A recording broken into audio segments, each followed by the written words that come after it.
मेरे प्यारे दोस्त, आज मैं आपको एक कहानी सुना रहा हूँ दिल्ली की जीबी रोड की।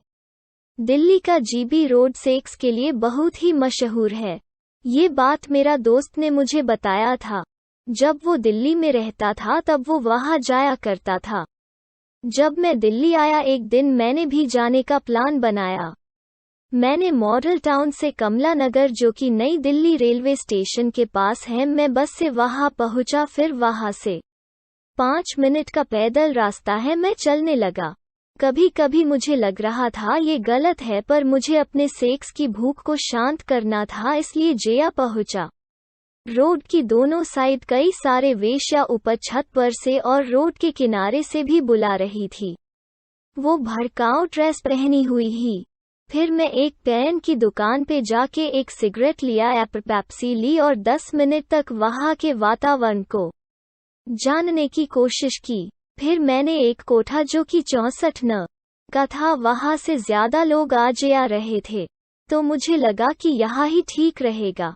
मैंने अपने पैसे के इधर उधर छुपा लिया और काम के लायक ही पैसा जेब में रखा, क्योंकि सुनने में आया था कि वो लोग पैसे भी निकल लेती है। हिम्मत करके मैंने 64 नो कोठे के जीने से ऊपर जाने लगा। फिर 3 फ्लोर पर पहुंच गया। वहाँ का माजरा तो देखने लायक ही था। करीब 20 से 30 के करीब लड़की थी, वो सजी धजी थी, और करीब 15 के करीब कस्टमर भी था, जो कि बैठा था और देख रहा था कि कौन सी लड़की को ले। फिर कई लकड़ियाँ आकर मुझे गुदगुदी करने लगी। कोई आंख मारती, मैं चुपचाप ये सब देख रहा था। फिर वहीं पे एक लड़का, जो कि सिगरेटें बेच रहा था, मैंने उससे सिगरेट ली और पीने लगा। आधा सिगरेट पीने के बाद एक लड़की, जो पहाड़ी लग रही थी, काफी अच्छी थी, वो आके मुझसे सिगरेट मांगी और वही पीने लगी। फिर उसने इसरे से पूछा कि चलना है। मैंने हाँ कह दिया। उसने बोली पैसे निकाल, जमा करवाना पड़ता है। मैंने उसे 250 दे दिए। वो जाके 250 रुपए एक मोटी सी औरत, जो कि पैन चबा रही थी, उसको जाके दे दिया। फिर वो मुझे छोटे से कमरे में ले गई। वहाँ पर एक छोटा सा बेड था, उस पर एक गद्दा। मैं वहाँ जाके बैठ गया। फिर वो दरवाजे को सटा के बाहर चली गई। 3 से 4 मिनट के बाद आई, वो गाना गुनगुना रही थी। आते ही उसने कॉन्डम निकाला और मुझे अपना पैंट खोलने के लिए बोली। मैंने ऐसा ही किया। मेरे पूरे शरीर में सिहरन होने लगी और मैंने उसके मुंह को दबा दिया। फिर मैंने उसके टॉप को निकल दिया।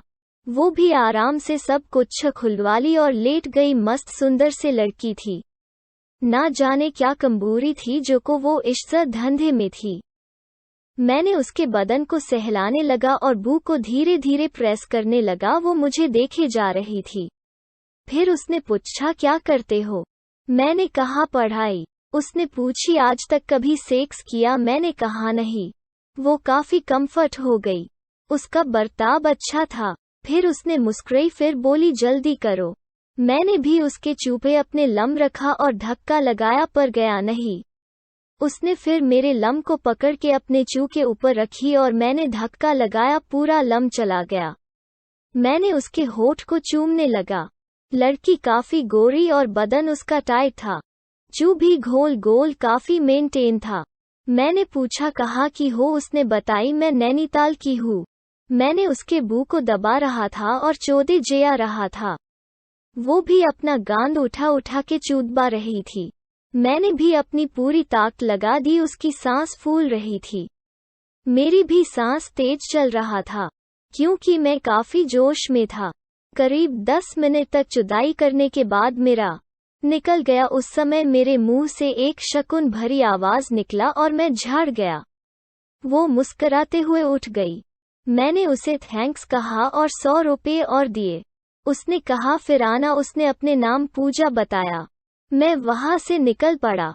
आपको ये कहानी कैसी लगी कमेंट जरूर करें। मैं आपको दूसरी कहानी जल्द ही पोस्ट करूंगा।